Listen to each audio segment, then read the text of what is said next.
Shri Gayatri tours and travels Chardham yatra complete travel plan. నమస్తే, welcome to it's UTV. నేను సిరాజ్. దేశవ్యాప్తంగా పొదుపు మంత్రం మార్మోగిపోతుంది. క్షేత్రస్థాయి నుంచి కేంద్ర స్థాయి వరకు పొదుపు మంత్రాన్ని జపిస్తున్నటువంటి సమయం ఆల్మోస్ట్ పెరిగిపోతూనే ఉంది. ప్రతి ఒక్కళ్ళు కూడా పొదుపు మంత్రం పైన చర్చలే సాగుతున్నాయి. గుడిజార అప్పారావు గారు ఒక మాట అంటూ ఉంటారు, దేశం అంటే మట్టి కాదు, దేశం అంటే మనుషులు అని. ఒక ప్రజాస్వామ్య వ్యవస్థ పూర్తి స్థాయిలో సఫలీకృతం కావాలన్నా, విజయవంతం కావాలన్నా ప్రజల భాగస్వామ్యం అనేది చాలా కీ రోల్ పోషిస్తూ ఉంటుంది. సో ప్రధానమంత్రి ప్రజలను ఉద్దేశించి ఒకే మాట చెప్తూ ఉన్నారు, మీ భాగస్వామ్యంతో ప్రజాస్వామ్యాన్ని డెవలప్ చేద్దాం, దేశ ఆర్థిక వ్యవస్థను పునర్నిర్మిద్దామని. సో ప్రధానమంత్రి చెప్పినటువంటి కాన్సెప్ట్, దేశంలో కీలకమైనటువంటి సూచనలు చేసినటువంటి అంశాన్ని ఒకసారి పరిశీలిస్తే, బంగారం కొనడం తగ్గించండి, విదేశీ పర్యటనలు తగ్గించండి, పెట్రోల్ వాడకాన్ని తగ్గించండి, డీజిల్ వాడకాన్ని తగ్గించండి, ఆడంబరాలకు పోయి అధిక ఖర్చులు చేయకండి. ఇది ప్రధానమంత్రి చేసినటువంటి కామెంట్. దీనిపైన కాంగ్రెస్ పార్టీ ప్రతిపక్ష రోల్లో ఉండి కొన్ని విమర్శలు చేస్తుంది, దేశం ఏమైనా ఆర్థిక సంక్షోభంలో ఉందా అనేటువంటి అంశాన్ని. కానీ ఒకసారి మనం పరిశీలిద్దాం. ఒక దశాబ్దం క్రితం ఆలోచిస్తే 2013లో అప్పుడు ఆర్థిక శాఖ మంత్రి చిదంబరం చేసినటువంటి కామెంట్, ఇప్పుడు ప్రధానమంత్రి చేసినటువంటి కామెంట్ ఒకటే. అప్పుడు బంగారాన్ని కొనొద్దు అన్నారు, ఇప్పుడు అంశం కూడా బంగారాన్ని కొనొద్దని అంటున్నారు. అప్పుడు ఆర్థిక వ్యవస్థ సాధారణంగానే ఉంది, ఇప్పుడు ఆర్థిక వ్యవస్థ యుద్ధంతో తీవ్రమైనటువంటి పోటీని ఎదుర్కొంటుంది. ఈ అన్ని అంశాలు పక్కన పెట్టేస్తే, పొలిటికల్ ఈక్వేషన్స్ పక్కన పెట్టేస్తే, అసలు ప్రధానమంత్రి గారు చెప్పినటువంటి ప్రధానమైనటువంటి ఈ పొదుపు సూత్రం భారత ఆర్థిక వ్యవస్థను నిలబెట్టగలుగుతుందా, భారత ఆర్థిక వ్యవస్థను కీలకమైనటువంటి దశలో మలుచుతుందా? కానీ ఇక్కడ నాయకుల కన్నా ప్రజలు చేయాల్సినటువంటి పాత్రే ఎక్కువగా కనబడుతుంది. ఒకసారి ఇదే అంశం పైన మనం డిస్కషన్ చేద్దాం. నాతో పాటుగా చక్రవర్తి గారు, నమస్తే అండి. నమస్కారం సార్. సార్, ఎలా చూడొచ్చు అంటారు? ప్రధానమంత్రి గారు అయితే చెప్పారు, వివిధ రాష్ట్రాల ముఖ్యమంత్రులు కూడా దీన్ని అవలంబిస్తున్నటువంటి తీరులోనే వెళ్తూ ఉన్నాం. కానీ వ్యక్తిగత పొదుపు నిజంగా దేశ ఆర్థిక వ్యవస్థను నిలబెట్టగలుగుతుందా? ఎలా చూడొచ్చు అంటారు? 78 ఏళ్లుగా భారతదేశం ఇట్లాంటి విధానాలు అవలంబించే ఈ రోజు మనం అభివృద్ధి చెందకుండా ప్రపంచంలో ఇతర దేశాలతో పోలిస్తే బాగా వెనకబడిపోయాం. మనకు మార్కెట్ వ్యవస్థ కానీ, మార్కెట్ వ్యవస్థ పనితీరు కానీ, వాటి మీద మన నాయకులకు అవగాహన లేమి ఈ ఈ మాటలకి సూచన. అయితే ఇది కాంగ్రెస్ బీజేపీ అనేది ఏం కాదు. కాంగ్రెస్ అధికారంలో ఉన్నప్పుడు, ఇందిరాగాంధీ గారి హయాంలో ఇట్లాగే ఫ్యూయల్ క్రైసిస్, ఎనర్జీ క్రైసిస్ వచ్చినప్పుడు సంక్షోభం, ఆవిడ గుర్ర బగ్గీలో పార్లమెంట్కి వచ్చారు ప్రజలకు సందేశం పంపించడానికి, మీ వినియోగం తగ్గించండి అని. వాజ్పేయి గారు దానికి రెస్పాన్స్ గా ఎద్దుల బండిలో ఎక్కి పార్లమెంట్కి వచ్చారు. అండ్ ఎమర్జెన్సీలో ఇందిరాగాంధీ గారు అన్నిటి మీద ఆంక్షలు పెట్టారు. ఆఖరికి పంచదార, పెళ్లిళ్ళకి ఎంతమంది అతిథులు రావాలి, ఎంత పంచదార వినియోగం జరగాలి, ఎంత పప్పులు ఉప్పులు వాడాలని కూడా చేశారు. ఇవన్నీ చేసినప్పుడు భారతదేశం ఎక్కడ 1990 కల్లా దివాలా తీసింది. ఇది కాలం చెల్లిన విధానాలు. మన నాయకులకి మన ఆర్థికంగా దేశాన్ని ఎట్లా అభివృద్ధి చేయాలన్న కనీస అవగాహన లేకపోవడానికి సంకేతాలు. మోడీ గారు బంగారం తగ్గించండి అంటే ఎక్కువ కొంటారు, పెట్రోల్ డీజిల్ వినియోగం తగ్గించినట్టు కొనరు. బికాస్ అంతర్జాతీయంగా ఈ సంక్షోభం వచ్చినప్పటి నుంచి, సంక్షోభం రావడానికి ఆయిల్ ఒక బ్యారెల్ ధర $67 ఉంటే ఈ రోజు $110 చేరింది. 67 నుంచి 110కి. మన దేశంలో రేట్లు, ఆయిల్ అనేది దాదాపు 70-80 సంవత్సరాలుగా ఇట్స్ కమాడిటీ. అంటే ఉప్పులు పప్పులు ఎట్లాగో ఆయిల్ అట్లా. అది ప్రభుత్వం తన చేతిలో పెట్టుకొని దాని మీద 100% పన్ను విధించి రేట్లు అంతర్జాతీయ సంక్షోభాలకి, అంతర్జాతీయ సప్లై డిమాండ్ కి అనుకూలంగా మారకుండా ఆపిపెట్టి ప్రజలకు ఇట్లాంటి ఉపన్యాసాలు ఇవ్వడం అనేది హాస్యాస్పదం. ఇది దేశానికి అపారమైన ఆర్థిక నష్టం జరుగుతుంది. మీరు అడుగుతున్న పరిష్కారం ఏంటి అని. పరిష్కారం ఏంటంటే, అంతర్జాతీయ ధరలకు అనుకూలంగా ఎప్పుడైతే ధరలు మారుతాయో, ఏమిటి వల్ల హర్ముజ్ స్ట్రైట్ 20% ఆయిల్, ప్రపంచ ఆయిల్ 20% ఆ హర్ముజ్ స్ట్రైట్ నుంచి వస్తుంది. అది మూసుకుపోయింది. గతంలో 100 లీటర్లు వాడేవాళ్ళం, ఈరోజు 80 లీటర్లే లభ్యం ప్రపంచంలో. మరి దానికి అనుగుణంగా మరి 20% మనం తగ్గించుకున్నామా అంటే, ప్రపంచ ఆయిల్ సప్లైలో 20%, కానీ భారతదేశానికి వచ్చే సప్లైలో చాలా ఎక్కువ హర్ముజ్ స్ట్రైట్ నుంచే వచ్చింది. మనం వినియోగం తగ్గించుకోవాలి. వినియోగం మోడీ గారు ఉపన్యాసాలు, చంద్రబాబు నాయుడు గారు ఉపన్యాసాలు, రేవంత్ రెడ్డి గారు ఉపన్యాసాలు ఇస్తే ప్రజలు తగ్గించుకోరు. ఇది కొన్ని వందల సంవత్సరాలుగా మనకు తెలిసిన విషయం. డిమాండ్ సప్లై ధరల ఆధారంగా ఉంటుంది. $67 నుంచి $110 పోయినప్పుడు దానికి అనుకూలంగా మన ఆయిల్ ధరలు పెరగాలి. ఎందుకు పెరగవు? ప్రభుత్వం ఆపి అస్సాంలో ఎన్నికలు అయిపోవాలి, వెస్ట్ బెంగాల్ ఎన్నికలు అయిపోవాలి, తమిళనాడులో ఎన్నికలకి దీనికి అసలు ఏంటిది లింకు? అసలు ప్రభుత్వం ఎందుకు నడిపించాలి? ఈ Hindustan petroleum, Bharat petroleum, Indian oil అసలు ఎందుకు అంటే దాంతో రాజకీయాలు చేయాలి. $50 పెట్రోల్ $100. చక్రవర్తి గారు ఇప్పుడు వినిపిస్తున్నటువంటి మాట కూడా అదే. 5 రాష్ట్రాల అసెంబ్లీ ఎన్నికలు పూర్తయ్యే వరకు కూడా ధరల పెంపు అనేటువంటి అంశం పక్కన పెట్టేశారు. సో 5 రాష్ట్రాల ఎన్నికల ఫలితాలు వచ్చే వరకు కూడా మా దగ్గర కావాల్సినటువంటి నిల్వలు ఉన్నాయి, ప్రజలు ఆందోళన చెందాల్సినటువంటి అవసరం లేదన్నారు. కానీ తీరా చూస్తే ఇప్పుడు ₹3 మళ్ళీ ₹10 పెరిగేటువంటి అవకాశం ఉందనేటువంటి వాదన వినపడుతుంది. మళ్ళీ 10 పెంచుతారు, మళ్ళీ పెంచాలి, తప్పని పరిస్థితి. ఎందుకంటే ఆయిల్ కంపెనీలు రోజుకు ₹1000 కోట్ల నష్టపోతున్నాయి. ప్రతిరోజు ₹1000 కోట్ల నష్టపోతున్నాయి. దీని మూలంగా మన ఫారిన్ ఎక్స్చేంజ్ విపరీతంగా డాలర్లు ఆయిల్ దిగుమతులు తగలబెడుతున్నాం. అంటే మన ఆయిల్ వినియోగం తగ్గాలి. మోడీ గారు ఉపన్యాసాలు ఇచ్చినంత మాత్రం ప్రజలు తగ్గించుకోరండి. అది కాదు ఆయిల్ తగ్గించే విధానం. అంతర్జాతీయ ధరలకు అనుకూలంగా మన ధరలు కూడా మారుతూ ఉండాలి. అది పద్ధతి. కానీ మోడీ గారి ఉపన్యాసాల మూలంగా తగ్గవు. మంచి ఉదాహరణ ఏంటంటే న్యూజిలాండ్ 1 లీటర్ ఆయిల్ కూడా ఉత్పత్తి చేయదండి, మొత్తం దిగుమతే చేసుకుంటుంది. దాదాపు 100% ఆయిల్ దిగుమతే అవుతుంది న్యూజిలాండ్. సంక్షోభం రాగానే ధరలు పెరిగాయి. దాని మూలంగా 20% వినియోగం తగ్గింది ధరలు పెరగటం మూలంగా. మరి బీద ప్రజలు ఏం చేయాలన్నట్టు దానికి మంచి పరిష్కారం చూశారు న్యూజిలాండ్ లో. బీద కుటుంబాలకి వారానికి $50 ప్రభుత్వం ఇస్తుంది. ఇది ఈ పెరిగిన ఆయిల్ ధరల మూలంగా వాళ్ళకి జరిగే ఇబ్బంది మూలంగా. అంతేగాని ఆయిల్ మొత్తం వాళ్ళ చేతిలోకి తీసుకొని ప్రభుత్వ ధరలు నిర్ణయించి చేయడం అనేది సరైన పద్ధతి కాదు. దాన్ని రాజకీయాలకు వాడుకుంటున్నారు ఈరోజు. అది మనకు చాలా ఇబ్బంది కలిగించే విషయం. అది దేశానికి అపారమైన నష్టం చేసే విషయం. అంటే మీరు అంటున్నటువంటి ప్రకారం ఆర్థిక సందేశం కన్నా రాజకీయ సందేశమే దీంట్లో ప్రధానంగా కనబడుతుంది అనుకోవాలి. పూర్తిగా రాజకీయాలకు వాడుకుంటున్నారు. దీని మూలంగా దేశం ఆర్థికంగా విపరీతంగా నష్టపోతుంది. ఒకటే చూడండి సిరాజ్ గారు, మన డాలర్ పతనం అయిందా? రూపాయి పతనం అయిపోయింది కదా $95-96. ఎందుకు? మన ఆయిల్ దిగుమతులు తగ్గలేదు. ఎందుకు తగ్గలేదు? రేట్లు అట్లే ఉన్నాయి. ఉంటున్నాయి. ఎందుకు తగ్గించుకుంటాను ఆ వినియోగం? మోడీ గారు ఉపన్యాసం ఇచ్చిన తగ్గించుకుంటావా? ఏదో ఒకరోజు తగ్గిస్తామే, ఒకరోజు గుర్తుంటే 2 రోజులు 3 రోజులు మర్చిపోతాం. అది కాదు కదా. ఎప్పుడైతే ధరలు పెరుగుతాయి అప్పుడు ఏం చేస్తాం? ధరలు పెరిగినప్పుడు మనం వీకెండ్ ట్రిప్స్ తగ్గించుకుంటాం, ఎందుకంటే ఖర్చు ఎక్కువ వస్తుందని. కంపెనీలు కూడా వర్క్ ఫ్రమ్, ఇప్పుడు ఆయన మోడీ గారు ఏమన్నారు, అందరూ వర్క్ ఫ్రమ్ హోమ్ చేయడానికి ప్రయత్నం చేయాలి. కోవిడ్ లో ఇట్లాగే చేస్తాం. కోవిడ్ అంటే జనాలు భయం అవుతుంది. మొత్తం మూసిపారదొబ్బేశారు దేశాన్ని, నాశనం అయిపోయారు చాలా మంది. ఉద్యోగాలు లేక, తిండి లేక ఎన్ని కష్టాలు పడ్డారు. మళ్ళీ అదే తరహాలో అది గుర్తు చేయడం, ఆయన ధైర్యాన్ని మెచ్చుకోవాలి. అది గుర్తు చేయడానికి ఎప్పుడైతే ధరలు పెరుగుతాయో కంపెనీలు కూడా కొంత విధానాలు మార్చుకుంటాయి.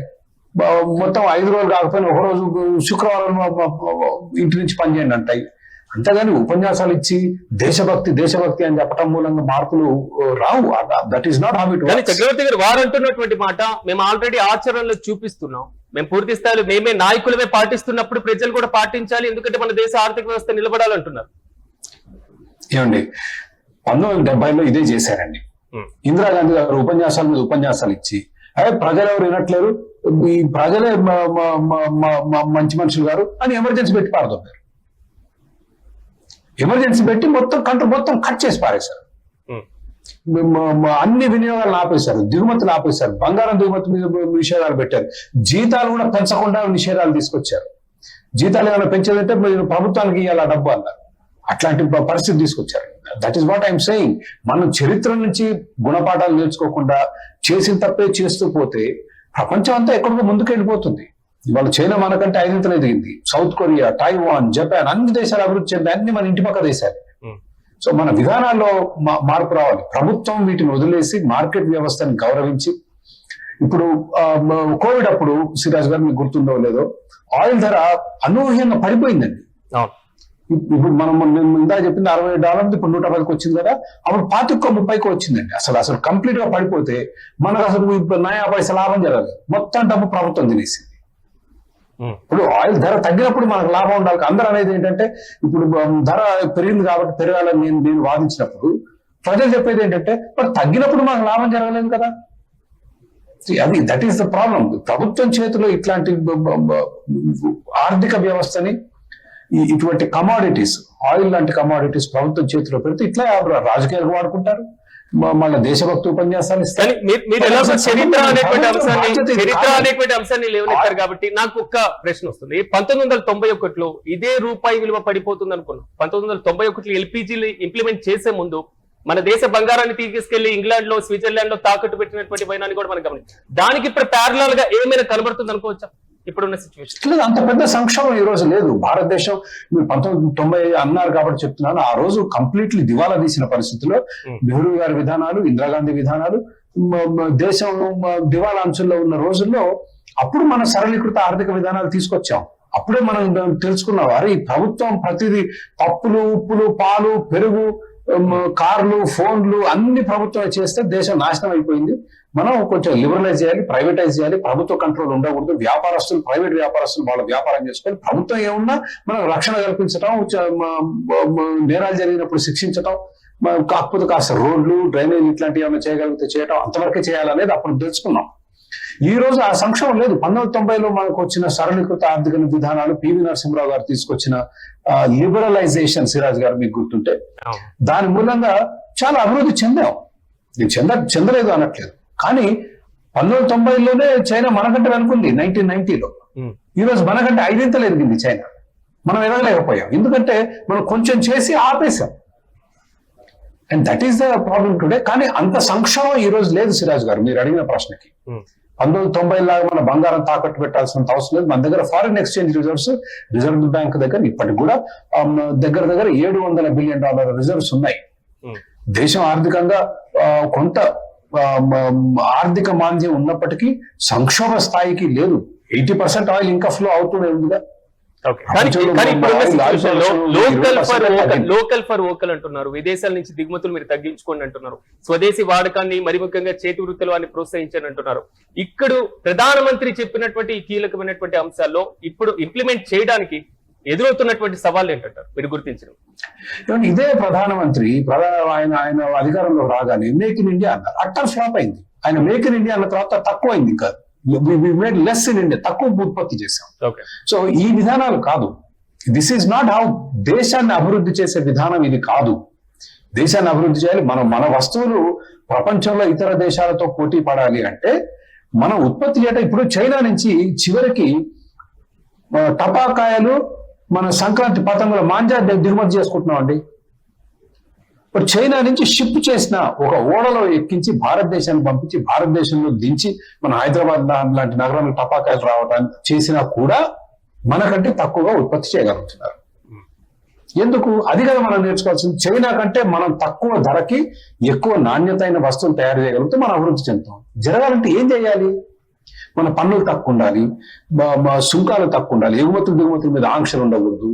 మన విపరీతమైన విద్యుత్ ధరలు, ఇంధనం కదా మ్యానుఫ్యాక్చరింగ్ కి, విద్యుత్ ధరలు విపరీతంగా ఉంటాయి. మన లేబర్ లాస్ దుర్మార్గం. సిరాజ్ గారు ఒక ఫ్యాక్టరీ పెట్టి ఒక 100 మంది ఉద్యోగులు పెట్టుకుంటే ఫినిష్, యూనియనైజ్ అయిపోద్ది. మీరు ఎవరి జీతాలు నిర్ణయించలేరు, ఎవరిని ఉద్యోగం నుంచి తీయలేరు. ఫ్యాక్టరీ నడిపించడానికి మీ తల ప్రాణం తోక్కొచ్చుద్ది. చైనాలో లేవు, కమ్యూనిస్టు చైనాలో ఈ చట్టాలు లేవు. ఈ రోజు మన దేశంలో ఉన్నాయి చట్టాలు, మన కమ్యూనిస్టు దేశం కాదు. ఇవి వీటిలో మార్పులు రావాలి. కానీ మనందరం భారతీయ వస్తువులే వాడాలి. ఎందుకు వాడాలి? ఇప్పుడు మనం దిగుమతి చేసుకోవాలంటే సిరాజ్ గారు, ఎగుమతి చేసి డాలర్ సంపాదిస్తేనే దిగుమతి చేసుకుంటాం. సో దిగుమతుల వల్ల మనకు జరిగే నష్టం ఏం లేదు. మీరు ఇప్పుడు మనం ఆయిల్ దిగుమతి చేసుకోవాలండి. ఆయిల్ దిగుమతి చేసుకోవాలంటే ఏం కట్టాలి? మనం రూపాయలు ఇస్తే ఎవరు ఆయిల్ సప్లై చేయరు, మీకు డాలర్లు ఇవ్వాలి. డాలర్లు ఏం చేస్తే వస్తాయి మనకు? మన గాల్లో చెట్ల గాయవు కదా డాలర్లు. ఇప్పుడు రూపాయలు అంటే మనం ఆర్బీఐ గవర్నర్ గారు ముద్రిస్తారు, అయిపోద్ది. డాలర్లు రావుగా మనకు. ఏం చేస్తే వస్తాయి డాలర్లు? ఎగుమతులు చేస్తే వస్తాయి. సో మనం ఎగుమతులు చేయకుండా దిగుమతులు చేసుకోలేము. సో మనం దిగుమతులు అన్ని బంద్ చేసాం అనుకోండి, ఎగుమతులు చేస్తే డాలర్లు వస్తే ఏం చేస్తాం? తింటాం ఆ కాగితాలు. అది విషయం అది కాదు. మనం ఇతర దేశాలతో ఎట్లా పోటీ పడగలం, ఈ ఆలోచన మన నాయకులకు లేదు. దాని తగ్గ విధానాలు మన దేశంలో లేవు. సో భారతదేశంలో చేసిన ఉత్పత్తులు వాడాలనేది ఒక మూర్ఖపు ఆలోచన. ప్రభుత్వ వ్యయాన్ని తగ్గించుకోవడంతో పాటుగా ప్రభుత్వ వెహికల్స్ ని కూడా కాన్వాయ్లను తగ్గించుకున్నటువంటి వారు. సో ప్రధానమంత్రి తగ్గించుకున్నారు, వివిధ రాష్ట్రాల ముఖ్యమంత్రులు తగ్గించుకున్నారు, ప్రజలకు కూడా సూచన చేస్తున్నారు. సో మార్నింగ్ 6 గంటల నుంచి రాత్రి 10 గంటల వరకే పెట్రోల్ బంకులు ఓపెన్ అంటున్నారు. అంటే ఈ మొత్తం ఎఫెక్ట్ ఎలా ఉండే ఛాన్స్? నేనేమంటున్నానంటే ముఖ్యమంత్రి గారి కాన్వాయ్లో 10 కార్లు 5 అయినందుకో, ప్రధానమంత్రి కాన్వాయ్లో 50 కార్లు 20 అయినందుకో బొటాబొటి ఏదైనా మిగులొచ్చి ఇట్ ఈస్ సింబాలిక్ జెస్చర్. ప్రజల ప్రవర్తనలో మార్పు రావాలి అని మీరు ఉపన్యాసాలు ఇస్తే రాదు అనేది నా ప్రధానమైన వాదన. మార్కెట్ వ్యవస్థను మీరు ఎప్పుడైతే గౌరవించి మారుతున్న అంతర్జాతీయ పరిణామాలు, మారుతున్న అంతర్జాతీయ ధరల ఆధారంగా మన ధరలు కూడా మారుతుంటే వినియోగంలో డైనామిక్ గా మార్పులు వస్తుంటాయి. ప్రభుత్వాలు వీటిని తమ చేతిలో పెట్టుకుని రాజకీయాలు చేసి ఇట్లాంటి ఉపన్యాసాలు ఇస్తే వినటానికి బాగుంటుంది, సెంటిమెంటల్ గా చుట్టానికి అబ్బా దేశభక్తి అని కొంతమంది ఫాలో అవుతారేమో, కానీ దాని మూలం అది పరిష్కారం కాదు. That is not how you solve. It is exactly like మళ్ళీ మేక్ ఇన్ ఇండియా లాగానే, కోవిడ్ లాగానే, డిమానిటైజేషన్ లాగానే ఫలితాలు వచ్చే విధానాలు కావు ఇవి. దీనివల్ల దమ్మిడి ఉపయోగం ఉండదు, ఏమి జరగదు. మీరు రాసి పెట్టుకోండి, చూడండి మళ్ళీ 2 నెలల తర్వాత చూడండి వినియోగంలో ఎంత మార్పు వచ్చిందో. వినియోగం తగ్గాలి అంటే ధరలు పెరగాలి, అంత మించి వేరే మార్గం లేదు. రెండో ప్రధానమైనటువంటి ఇష్యూ, మీరు ఎగుమతులు దిగుమతులకు సంబంధించినటువంటి అంశం మాత్రమే కాదు, దేశంలో మధ్యతరగతి ప్రజలు పొదుపును పాటించండి, ఆడంబరాలకు పోకండి. ఇది ప్రధానమంత్రి చేసినటువంటి సూచనలు కూడా ఇదొకటి. సో దీన్ని ఎలా చూడొచ్చు అంటారు? ఎందుకంటే ప్రజల యొక్క పాకెట్ ఎప్పుడు నిండుగా ఉండేలాగా ప్లాన్ అనుకోవాలా, లేదా దీని వెనకాల ఏదైనా వ్యూహం ఉందనుకోవాలి? పొదుపు చాలా మంచి విషయం అండి. ఏ దేశం అభివృద్ధి చెందాలన్నా అభివృద్ధి ప్రజల పొదుపు ద్వారానే సాధ్యం. అయితే పొదుపు చేసిన డబ్బులు ఏం చేస్తున్నారు ఇవాళ? ప్రజలు బంగారం కొనుక్కుంటున్నారు, ఓ ప్లాట్ కొంటున్నారు. ప్లాట్ వలన మన దేశంలో ఉత్పత్తులు పెరగవు, బంగారం వలన ఉత్పత్తులు పెరగవు. దీన్ని ప్రజలను తప్పు పట్టడం సరైన విధానం కాదు. ఇవాళ మోడీ గారు ఏమన్నారు? ప్రజలు బంగారం కొనటం తగ్గించుకోవాలి దేశం కొరకు అన్నారు. ఎందుకు కొంటున్నారు ప్రజలు బంగారం అన్న ఆలోచన లేకపోతే ఎట్లా? విదేశాల్లో ఇప్పుడు అమెరికాలో మీరు ఉన్నారు సిరాజ్ గారు, మీకు $1,00,000 వచ్చాయనుకోండి, మీరు ఏం చేస్తారు? అమెరికాలో పోయి బంగారం కొనరు, స్టాక్ మార్కెట్ లో పెడతారు. భారతదేశంలో భారతీయులు పెట్టరు. ఎందుకు? నమ్మకం లేక. ఆ నమ్మకం సృష్టించాలి, కంపెనీల్లో లాభాలు వచ్చే వాతావరణం సృష్టించాలి. వీటి మీద దృష్టి పెట్టకుండా బంగారం తక్కువ కొనండి, బంగారం తక్కువ అంటే పిచ్చోళ్ళ మన డబ్బులు ఆదా చేసుకొని దేశభక్తి కొరకని నోట్లు పెట్టుకుంటాం మనస కింద. బ్యాంకులో వేస్తేనే వడ్డీ రాదు, ఏది ఫిక్స్డ్ డిపాజిట్ మీద. ఇది సమస్యలు, ఇది చాలా లోతైన సమస్యలు. బంగారం కొనొద్దు అనగానే ఎవరో బీజేపీ వాళ్ళు మోడీ భక్తులు కొందరు ఫాలో అవుతారు, కానీ దేశవ్యాప్తంగా తగ్గదు. అయితే ఇప్పుడు డ్యూటీస్ వేస్తారు బంగారం మీద, దిగుమతుల మీద సుంకం. దానివల్ల ఏం జరుగుతుంది? స్మగ్లింగ్ పెరుగుద్ది అంతే.